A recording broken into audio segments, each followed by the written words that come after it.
7. 생명의 법칙을 따르는 잠재의식의 치유력.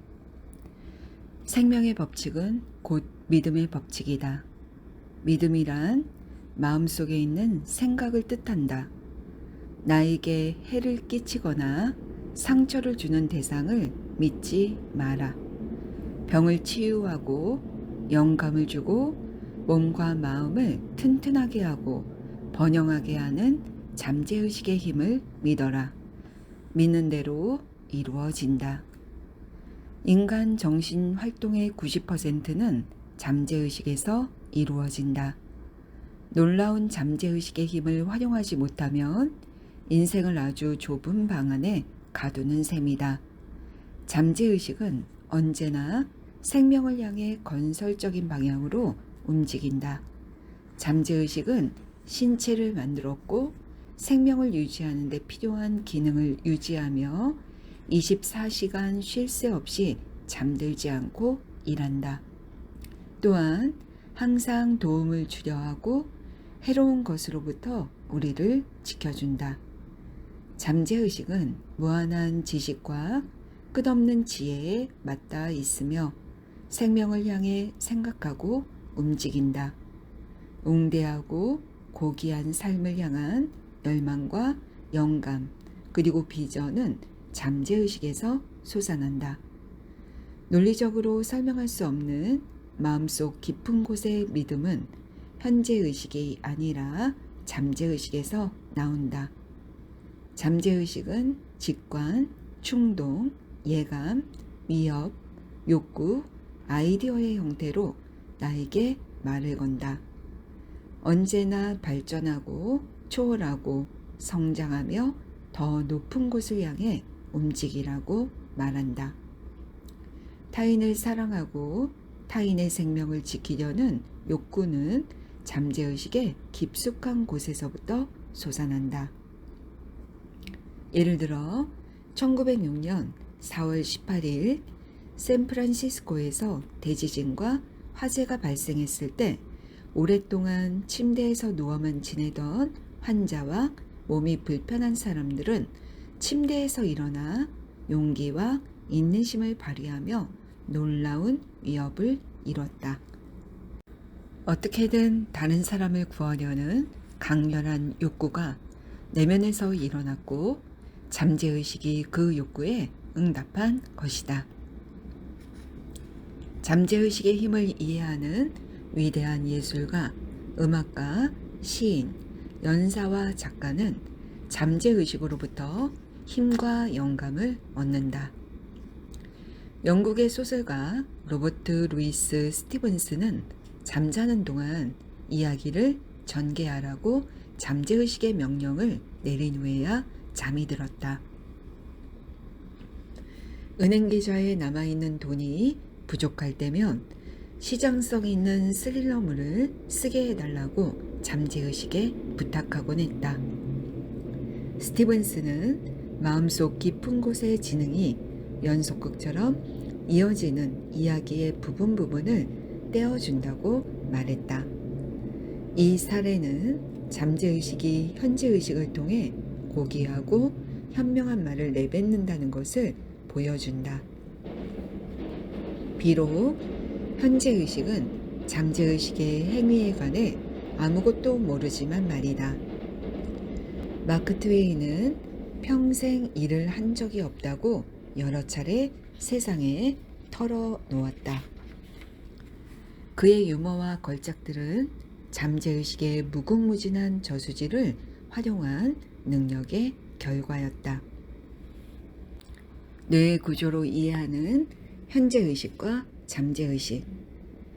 현재의식과 잠재의식이 상호작용하려면 신경계의 도움이 필요하다. 뇌척수 신경계라고도 부르는 수의신경계는 현재의식을, 자율신경계는 잠재의식을 관장한다. 수의신경계는 신체적인 감각을 통해 의식적인 지각을 받아들이고 신체의 움직임을 수의적으로 통제한다. 수의신경계에는 대뇌피질을 제어하는 센터가 있다. 한편 불수의 신경계라고도 부르는 자율신경계는 손에 뇌간, 편도류 등 뇌의 다른 부분을 제어하는 센터가 있다. 현재의식이 활동하지 않을 때도 각 신경계는 신체의 주요 계통과 연결되어 생명을 유지한다. 두 계통은 따로 또는 함께 작동할 수 있다. 예를 들어 위험에 대한 인식이 소뇌의 변환센터에 도달하면 대뇌피질, 즉 현재의식과 편도류, 즉 잠재의식으로 메시지가 전송된다. 그래서 의식적으로 위험을 발견하고 얼마나 위험한지 평가를 내리기 전에도 무의식적으로 방어하고 대응할 수 있다. 수의신경계가 전기 자극을 받아들이는 것처럼 현재의식도 아이디어를 받아들인다는 것을 깨달으면 정신과 육체의 상호작용을 쉽게 이해할 수 있다. 수의신경계가 전기 자극을 받아들이면 불수의신경계가 비슷한 전류를 발생시켜 아이디어를 창조적 매개체인 잠재의식에 넘긴다. 이 과정을 거쳐 생각이 실제가 된다. 대뇌피질은 현재의식이 진실이라 받아들인 생각 하나하나를 잠재의식과 연결된 뇌의 다른 기관으로 보내 하나의 실체를 형성하여 현실에 나타낸다. 몸을 돌보는 무한한 지성. 세포체계와 눈, 귀, 심장, 간, 방광 등 신체 기관의 구조를 살펴보면 집단 지성을 형성하는 세포로 구성된 것을 알 수 있다. 그리고 이러한 집단 지성은 모든 세포가 함께 기능하도록 한다. 세포는 주된 마음인 현재의식이 내리는 암시를 명령으로 받아들여 그 명령을 연역적으로 수행한다. 단세포 생물을 주의 깊게 연구하면 복잡한 인간의 몸에서 어떤 일이 일어나는지도 알 수 있다. 단세포 생물은 장기가 없지만 운동, 영양 흡수, 동화작용, 배설 등의 기본 기능을 수행한다. 이는 마음의 작용, 반작용이 일어난다는 사실을 보여준다. 신체를 가만히 내버려 두더라도 신체를 돌봐주는 지성이 있다고 많은 이가 말한다. 이는 어떤 측면에서는 사실이다. 하지만 문제는 현재의식이 외향을 바탕으로 감각적인 증거를 수집하여 지성의 활동을 방해한다는 것이다. 이러한 감각적인 증거 때문에 그릇된 믿음과 두려움, 그리고 단순한 의견에 흔들린다. 잠재의식은 설계도의 세부 내용을 받아들이므로 심리적, 정신적 조건화를 거쳐 잠재의식에 그릇된 믿음과 부정적인 패턴이 새겨지면 그 패턴에 따라 움직일 수밖에 없다. 내면의 주관적인 자아는 만물의 배후에 있는 본연의 원리에 따라 끊임없이 공동선을 추구한다. 잠재의식은 그 나름의 의지가 있고 그 자체로 실존한다. 그리고 내 의지와 무관하게 밤낮으로 일한다. 잠재의식이 신체를 만들었지만 신체가 만들어지는 걸 눈으로 보거나 듣거나 느낄 수는 없다. 조용하게 이루어지기 때문이다. 잠재의식은 나름의 생명이 있어 언제나 조화와 건강, 평화를 위해 움직인다. 이것이 잠재의식에 내재하는 신성한 규칙으로 잠재의식은 나라는 사람을 통해 신성한 규칙을 구현할 방도를 찾고 있다. 파괴적인 생각은 몸을 해친다. 올바르고 과학적으로 생각하려면 진리를 알아야 한다. 진리를 안다는 것은 생명을 향해 움직이는 무한한 지성과 잠재의식의 힘과 조화를 이룬다는 것을 뜻한다. 무지 때문이든 계획 때문이든 조화롭지 않은 생각이나 행동은 불화와 한계를 불러온다. 인간은 11개월마다 몸은 새롭게 형성된다고 한다. 신체적 관점에서 보면 몸은 생후 11개월밖에 되지 않았다. 두려움이나 분노, 질투로 신체에 결함이 생긴다면 그 책임은 나 자신에게 있다. 나는 내 생각의 총체이다. 그리고 내 의지로 부정적인 생각이나 심상을 떠올리지 않을 수 있다. 어둠을 쫓으려면 빛이 필요하고 추위를 물리치려면 열이 필요하듯 부정적인 생각을 극복하는 방법은 부정적인 생각을 긍정적인 생각으로 대체하는 것이다. 좋은 일이 생기리라 화건하면 나쁜 일이 비집고 들어올 틈이 없다. 일반적으로 세상에 태어난 아이는 건강하고 완벽하게 기능하는 신체 기관을 갖고 있다. 그래서 건강하고 활력이 넘치고 튼튼한 것이 바로 신체의 정상적인 상태라 할 수 있다. 자기 보존의 본능은 거스를 수 없는 인간의 본성으로 가장 강력하면서도 언제 어디서나 작용하는 진리이다. 모든 생각과 아이디어, 믿음은 내 안에 있는 인간 본연의 생명의 원리, 즉 언제나 나를 보존하고 보호하려는 원리와 조화를 이룰 때 그 잠재력이 발휘된다. 그렇게 조화를 이루면 비정상적인 상태가 되는 것보다 정상적인 상태로 회복되는 게 훨씬 쉽다. 병에 걸리는 것은 정상이 아니다.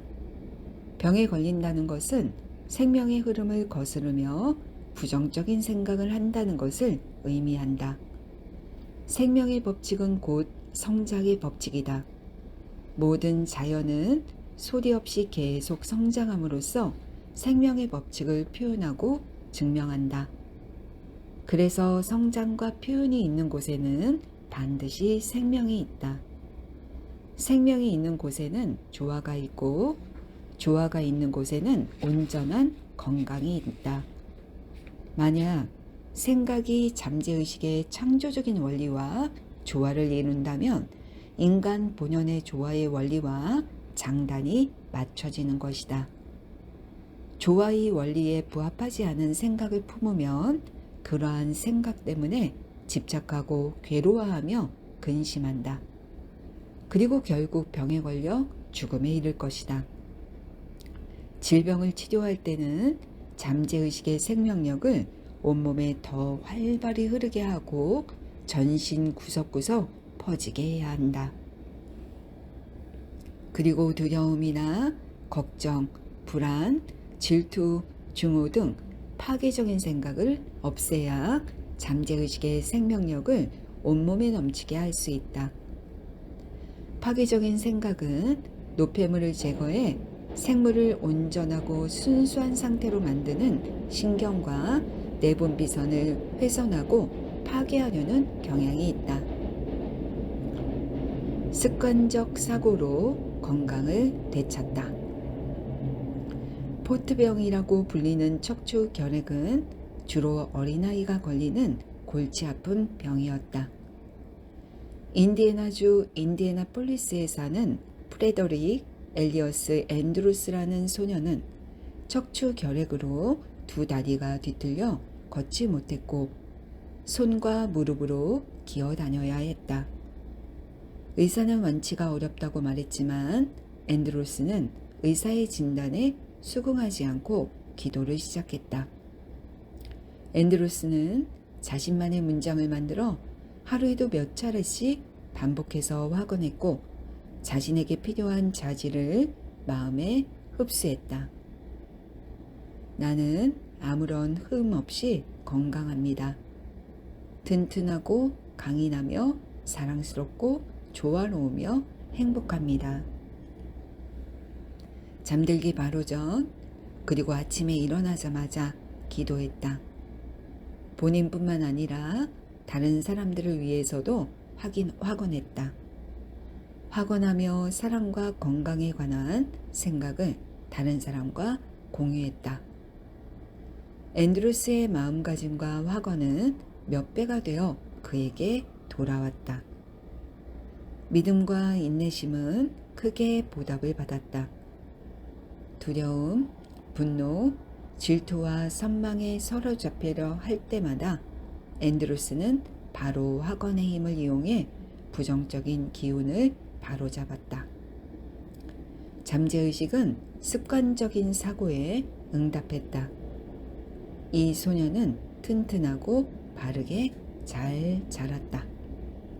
잠재의식에 치유력이 있는 이유. 눈에 심각한 문제가 있던 한 청년이 잠재의식의 치유력에 관한 강연을 들으러 온 적이 있었다.